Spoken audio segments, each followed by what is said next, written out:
Good morning. Hello. Where is everybody this morning?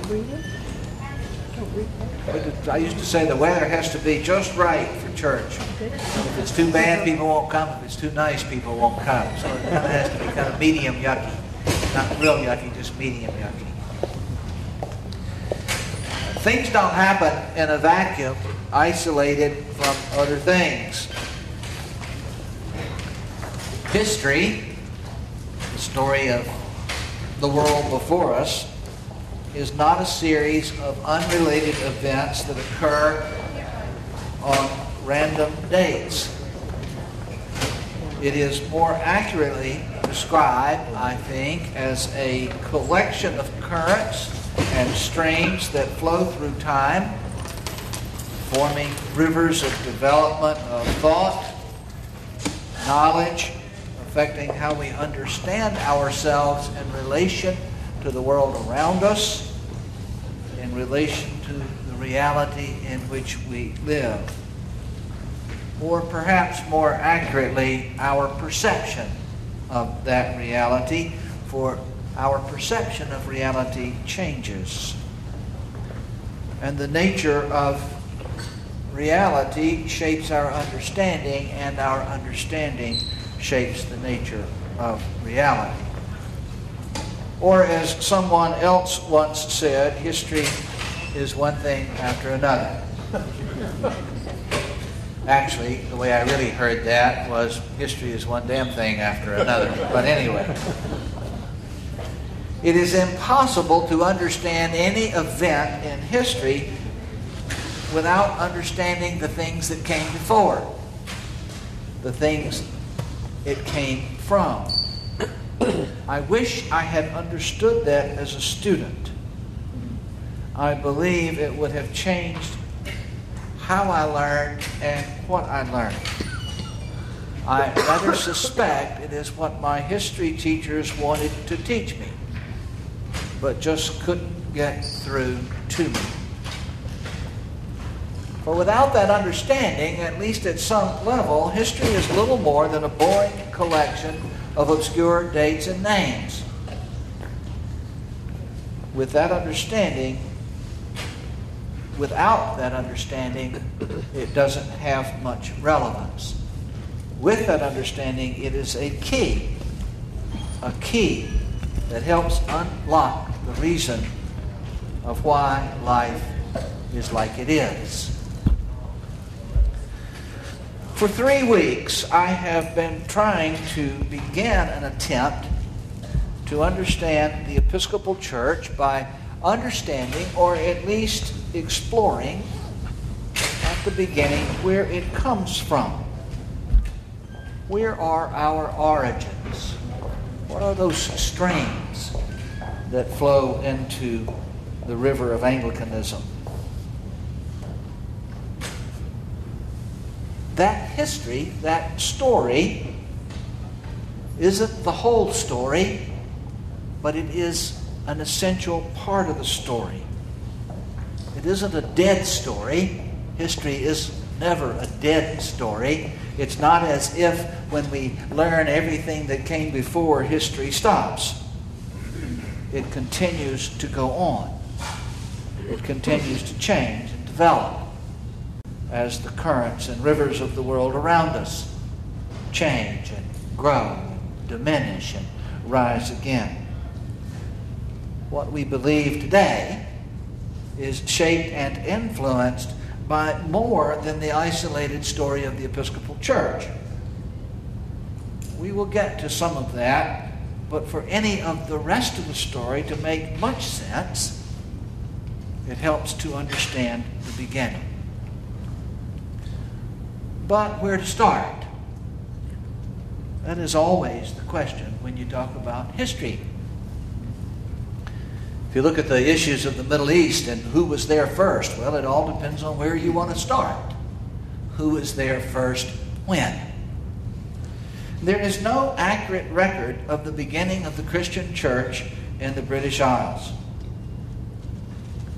When the Apostle Paul was making missionary journeys, establishing churches, say 50 to 70 A.D., more or less, the Roman Empire was spread across most of the civilized known world, or at least the western part of it, anyway. The city of Rome was a center of power. A good guess is that Christianity spread to England along with the Roman army and along with the commerce that would follow the Roman development. And we don't really know what the content of that Christianity looked like. There is no reason to think it would have been so terribly different from the rest of the world. The early church centered around house meetings on Sundays to celebrate the resurrection, the day of the resurrection. The Sabbath is Saturday. It is still Saturday. The reason we go to church on Sunday is not to keep the Sabbath holy, but rather to celebrate the resurrection. The early church centered on house meetings on Sundays to celebrate that resurrection with the breaking of bread and the sharing of the cup. There were early creeds, confessions of faith, that were in circulation almost instantly, almost immediately. There were liturgical forms. Institutional development began to emerge almost immediately, not out of a plan or an intention. Nobody sat down and said, well, now how are we going to organize this church? Just arose out of plain necessity. It is clear from the New Testament, from the writings of Paul and Acts, that James, the brother of Jesus, was the bishop of Jerusalem. It seems to me to be fairly clear that the bishop of Jerusalem had primacy at the earliest days of the church. It wasn't the bishop of Rome. But what bishops and deacons did, what bishops, deacons, and presbyters did, even though they are described throughout the New Testament, or at least in the New Testament, that what constituted them is a bit difficult to say with precision. It's hard to know exactly what that organization looked like. And how much that early structure shaped the church in Britain is hard to say.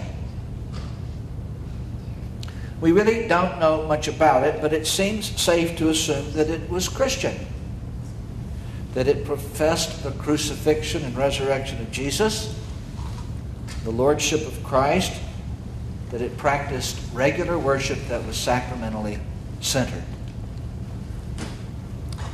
Now, in 410 A.D., Rome withdrew all of its legions from Britain. All of the army was withdrawn from the British Isles. Civilization was in the process of collapsing. The empire, that didn't just happen, by the way, it's just like anything else. It comes out of what came before it. The Roman Empire had been in decline for several hundred years. And finally, it had become too weak to prevent invasion from the northern part of Europe.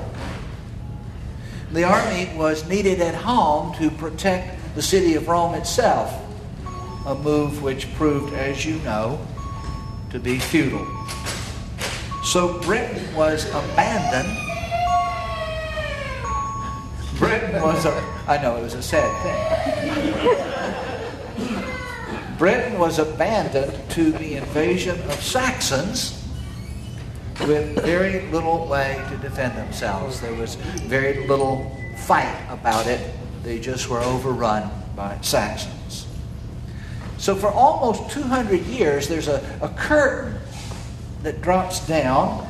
Very little is known about what was happening in Britain. The islands were overrun by Saxons.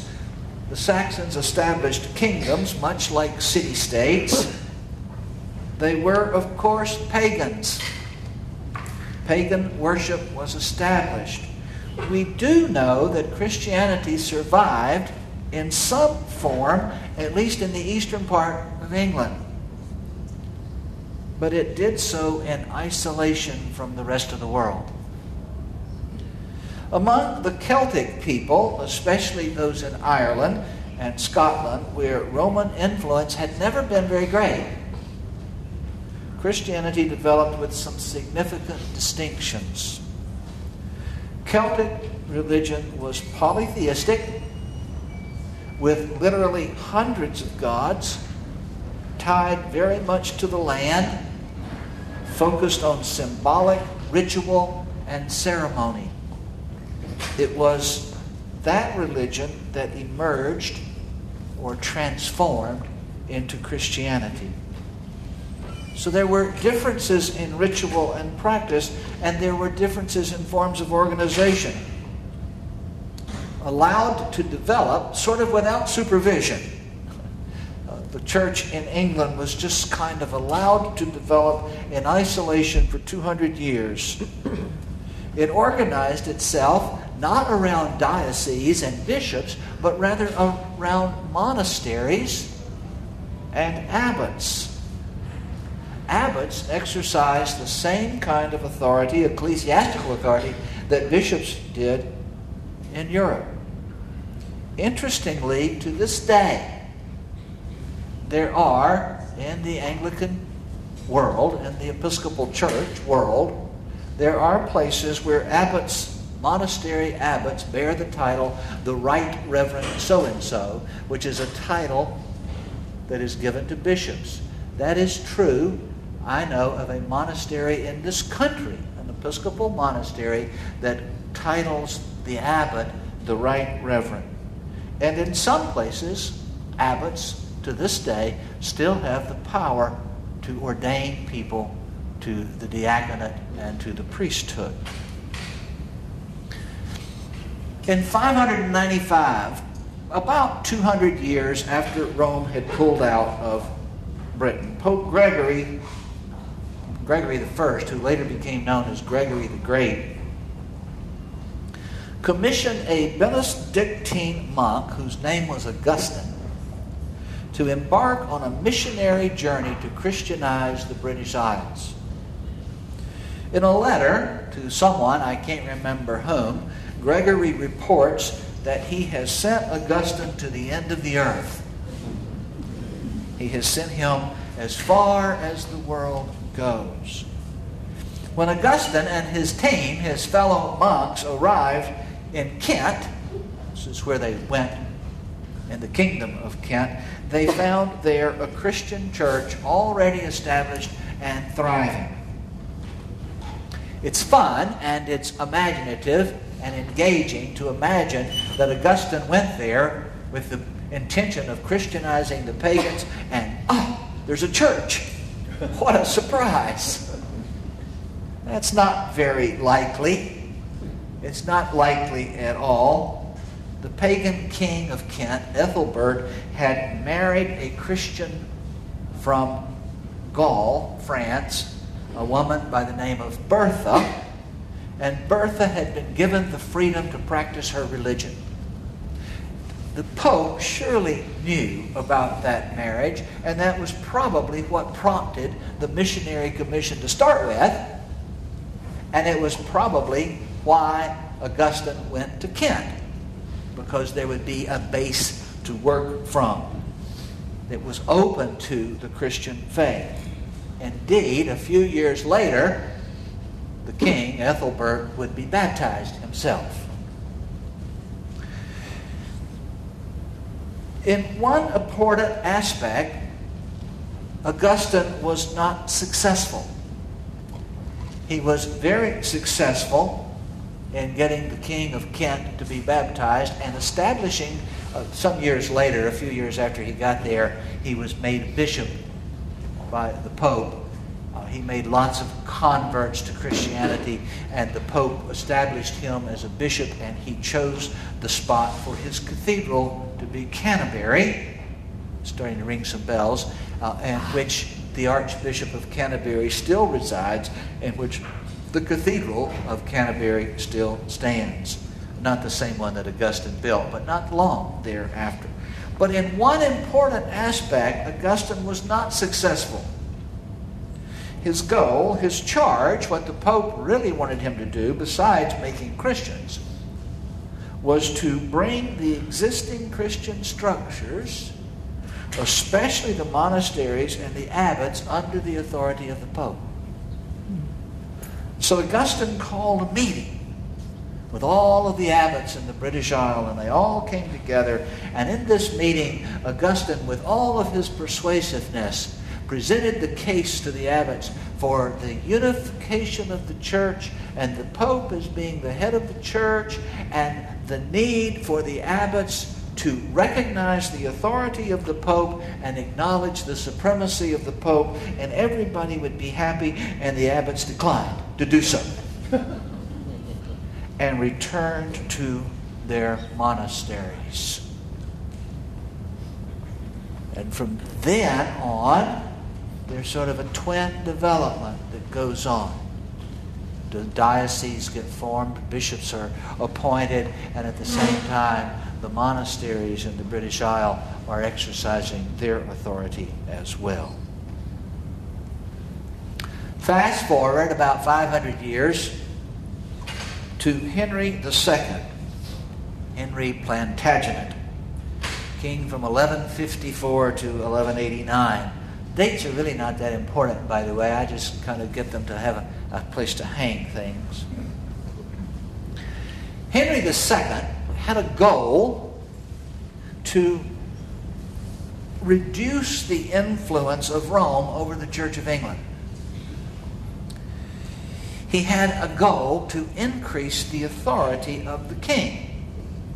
And the only way to increase the authority of the king was to decrease the authority of the Pope. Now, no doubt that was a matter of ego and power for Henry. Henry was a rather stubborn man with a large ego, and he wanted to have a lot of power. I'm sure that that was a part of it, but that wasn't the whole story. It was a practical matter as well. It needed doing. There were two separate, distinct systems of law in England at the time. There was secular law, and there was ecclesiastical law or canon law. Now, surely nobody here would disagree that even today, the church has the right to govern itself. And we have canon law. We have, the diocese has canon laws, and the national church has canon laws. But when Henry II came to the throne, canon law took precedence over secular law. Clergy were not required to obey laws that were in competition with canon law. These are what they call the good old days. I think it would be wonderful. It was a situation at the overall, at the macro level, we can see that as making some sense. Clergy weren't required to obey laws that conflicted with the ecclesiastical laws. But in practice, it was a situation that invited abuse, and abuse was commonplace. Clergy were, for practical purposes, immune to civil law, to secular law. And it created a state of confusion, resentment, that Henry found to be intolerable. So in 1164, Henry had Parliament adopt what were called the 16 Constitutions. There were 16 points or positions, all of which were designed to decrease interference in Henry's government by the Pope. Secular law was established as being primary, and most importantly, secular courts were given jurisdiction over ecclesiastical trials. A new day. For these 16 constitutions to become effective, they had to be ratified by the highest ranking official in the church, the Archbishop of Canterbury, who was the Pope's representative in England. The new Archbishop of Canterbury had not been there but a year or so, 2 or so, was a man named Thomas Becket. And Thomas Becket refused to ratify the action. Henry, as I told you, a stubborn man, by all accounts, was incensed, furious, and he summoned Becket for a confrontation. But the Archbishop feared what might happen in this confrontation and fled to France, where he functioned for 6 years as the Archbishop of Canterbury from a distance, from some position of safety, because Henry was in no position at the time to go get him. It was a stalemate for Henry. The Pope then took under consideration the possibility of excommunicating all of England from the church. It is hard today to understand the severity of such a threat. There was only one church.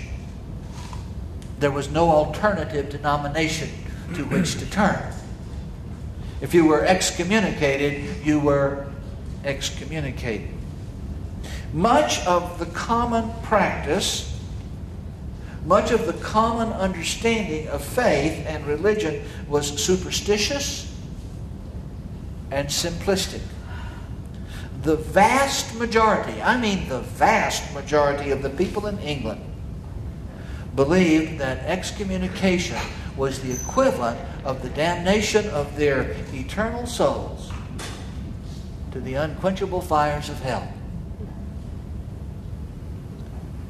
The argument about law and power paled in the face of such a concern. And even Henry, even the King of England, could not survive that kind of action. And so Henry was forced to back down. The condition the Pope placed on the removal of the threat of excommunication was the return of Thomas Becket with no fear of reprisal. And Henry agreed. But he did so with something less than good graces. Soon after Becket's return, the actual words that history records from Henry are these. What miserable, that's easy for you to say, what miserable drones and traitors have I nurtured and promoted in my household, who let their Lord be treated with such shameful contempt by a low-born cleric. Hollywood made it a bit more dramatic, a bit shorter so you could remember it. Will no one rid me of this turbulent priest? Which is not what Henry said. It is a debated and unanswered question about Henry's intentions. Was he really asking for someone to take violent action? Or was he just venting and letting off steam, as he often did? There is considerable evidence that he considered Becket a valued friend, aside from the argument. And it can be argued that he genuinely grieved Becket's death, though it is impossible to pull genuine response, genuine remorse from political posturing. In any case, on December 29th in 1170, 4 of Henry's knights beat Thomas Becket to death inside Canterbury Cathedral near the stairs leading to the crypt. They split his head open, and as he lay on the stone floor, they said, "This fellow will not be getting up again," and left. Whether from the personal loss or from political consequences, Henry regretted that act for the next 20 years until his reign ended with his death. 3 years later, Henry has 17 more years to be king. 3 years later, Thomas Becket was canonized by the Pope, was made a saint. To this day, it is St. Thomas à Becket. He was canonized as a martyr who died fighting against secular interference with the power of the Pope. And Henry was forced to don sackcloth and to stand barefoot in the snow to make his penance. Clearly, this round went to the Pope. About 350 years later, Martin Luther nailed his 95 Theses to the door of his church in Wittenberg, Germany. And the Reformation was underway. Actually, that is most likely another dramatization of history. There's no record of Martin Luther actually nailing the 95 Theses to the door in Wittenberg.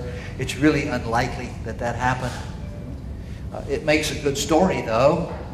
He certainly wrote and published the 95 Theses, but they were probably meant to be more of a theological argument on the issues of things like justification by faith alone, rather than a challenge to the church.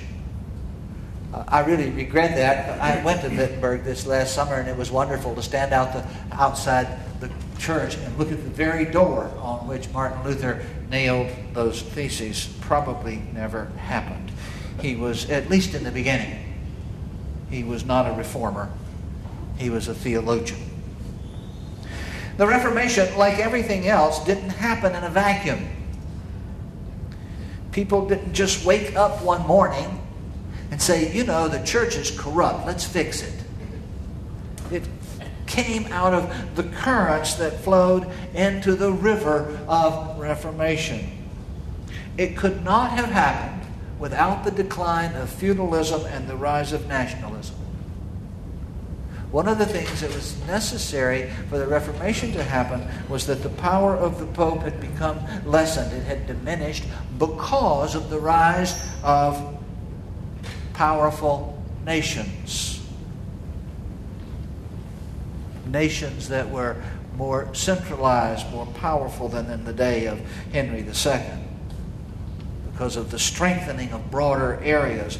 And there emerged something that might be recognizable as a German identity, for example. And it's only a small step from that to something that is recognizable as a German church, or an English church, or a French church. It's interesting to speculate, by the way, a great aside, that we may be on the downside of the age of nationalism. That may be in our past, and we may be moving into something new and different. And how does that affect that whole religious formation? The rise of common law as a foundation for civilization happened. It chipped away at canon law.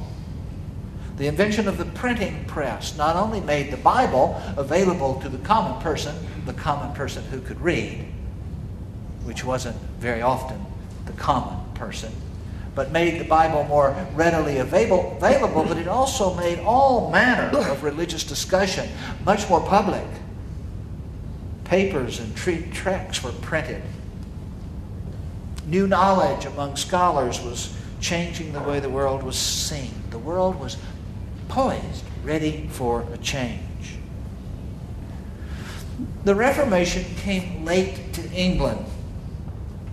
It was, in the beginning at least, it was a purely political Reformation. It was not a theological Reformation. I'm going to illustrate that so that by the time we get through with this little bit, which will carry on into a little bit of next week, you're going to agree with me that Henry VIII did not start the Episcopal Church. Henry VIII came to the throne in 1509, some 6 years before Luther would publish the 95 Theses, however he published them. Henry was 17 years old at the time. He was handsome. He was tall. He was powerfully built. He was extremely extroverted. He loved a good time. And he wasn't much concerned with issues of governance. The primary thing he enjoyed about being king was going on hunting expeditions anytime he wanted to with his friends. And he did it a lot. And for a number of years, he was quite content to leave the complicated intrigue of government up to his chancellor, Cardinal Thomas Wolsey. Henry tended to be bored with such details as politics. Now, we can argue about this, but Henry, let me just throw this out. Henry was a devout Catholic, which is to say that Henry was a devout Christian. When Henry was 17 years old, as far as Henry knew, to be Christian was to be Catholic. He wouldn't have said he was Catholic. He just would have said he was Christian. But he would often go to hear up to 5 masses a day, except during hunting season. This is true. He didn't go to Mass during hunting season. I don't blame him. You've got to have a break sometime. But anyway, he would go to Mass 5 times a day. He was trained as a theologian. He was the second son of Henry VII. His older brother, Arthur, was destined for the throne. And kingdoms were not divided, and first sons were kings. Second sons were often trained for a career in the church because at the time, being a royal person in the church was also a form of royalty itself. It was a very princely life, one of great financial reward. He was trained as a theologian. Now, in an arranged political marriage, and at that time and at that level of nobility, all marriages were arranged. That's not anything strange. But in an arranged marriage, Arthur was married to Catherine of Aragon, Spain, in an effort to unite Spain and England's interests.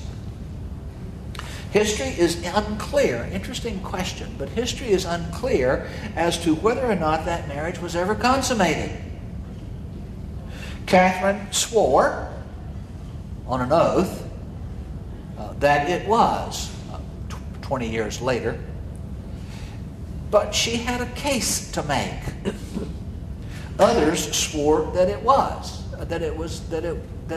consummated. Catherine swore that it was not. I'm sorry, I misspoke. Catherine swore under oath to God, and Catherine took that sort of thing very seriously. She swore under oath that the marriage was never consummated, and others swore that it was consummated, that they witnessed the consummation, which, by the way, was not an unheard of thing. That was done in royal. You had to guarantee the propriety of the property and all that sort of stuff. But anyway, that's neither here nor there. In any event, whether it was consummated or not, and that became an issue later, Arthur died soon after the marriage from a fever, before they ever lived together, before Catherine actually moved to England. Henry became king. The same political situation existed. Nothing had changed in the relationship between England and Spain. So it was decided by those who decide such things, Thomas Wolsey no doubt had much to do with it, to marry Catherine to Henry. So they were married almost immediately. I can't remember the dates, but almost, it was like Henry became king one day and was married to Catherine the next day, or he was married immediately to Catherine. Now, there are biblical passages that are conflicting, but there is a passage in Leviticus 20:21 that says, if a man takes his brother's wife, it is an impurity. He has uncovered his brother's nakedness. They shall be childless. The passage almost certainly refers to a living brother. But no matter. The relationship was questionable enough that it required a special dispensation from the Pope, which Julius II was only too glad to grant. The marriage was a good thing, needed to neutralize Spain and England, needed to build friendship with Spain and England, and Julius was very much aware of that. A year to the day after the wedding, Catherine gave birth to a daughter. She lived 3 days and was never named.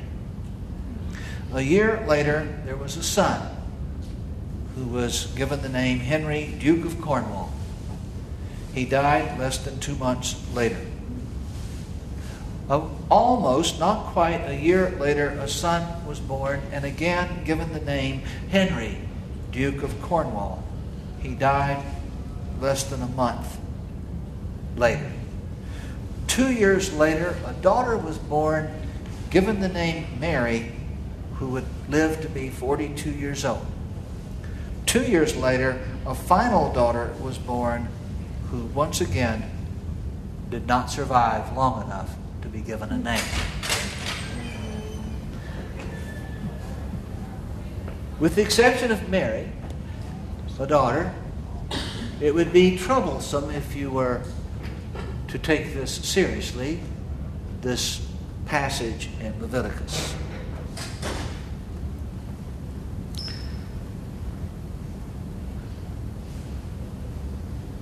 Henry said that he became convinced that he was in a forbidden marriage, that this was contrary to Scripture, and that this marriage was being punished by the absence of a male heir. It would be easy to discount that, but you need to keep in mind that Henry VII came to the throne by way of the War of Roses, which was a civil war in England that lasted on and off for 30 years. It was how the House of Tudor was established, the Yorks and Lancasters. One were represented by a white rose, one were represented by a red rose, and so it was known as the War of Roses. And I can't remember which one Henry Tudor was in. York, maybe.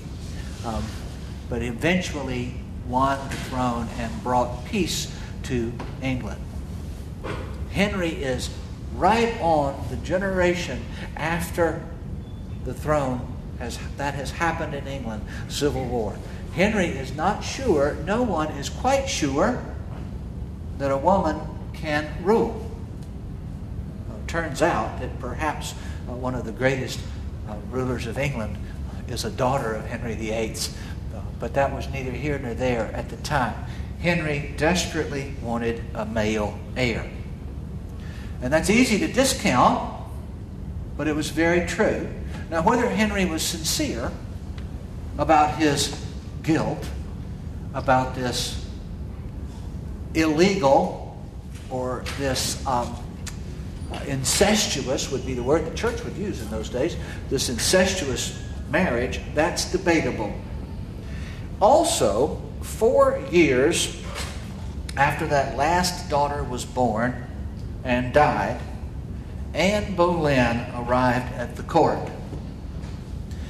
She had been influenced in her development by Reformation ideas that were already trickling into England and were circulating there from Europe.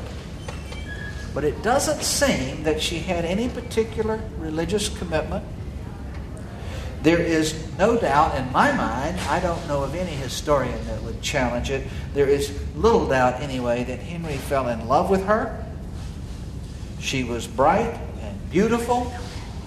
She was had a spunky, feisty kind of personality, was willing to stand up to Henry, And that was something that Henry really admired and appreciated. And so Henry decided to get an annulment from his marriage with Catherine, leaving himself free to marry Anne Boleyn. Divorce was not an option. That was not a possibility. Henry needed to have an annulment. Technically, a divorce is when two people, this is still true today, a man and a wife, a husband and a wife decide to legally separate and sever that, end that relationship through legal means. An annulment is generally speaking, although you can get a legal annulment too, an annulment is a decision that that marriage never existed, that you were only pretending to be married. And so there's no divorce. All you need to do is get forgiveness for having lived all these years in sin, because you were never married.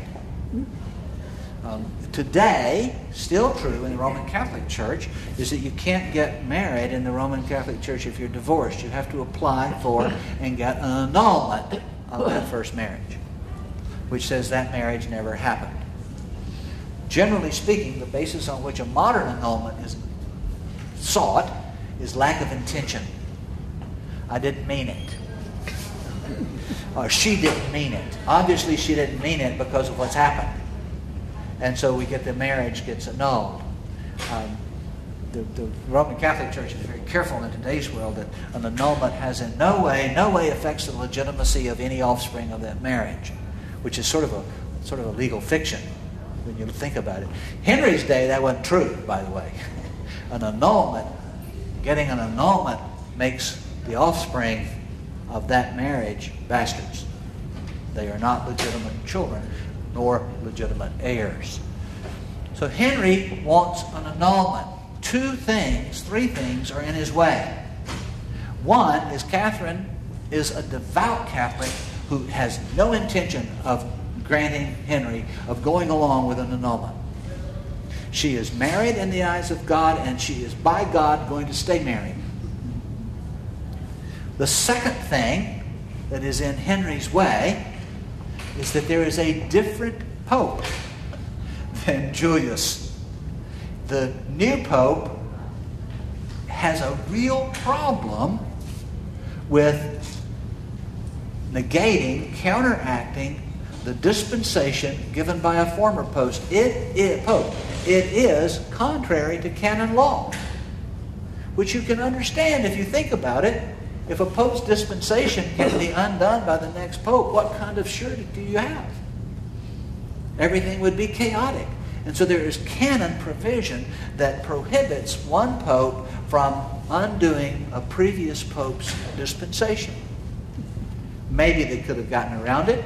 The third thing, which I think may have been the most important, is that Charles V was the Holy Roman Emperor, and he happened to be the nephew of Catherine of Aragon.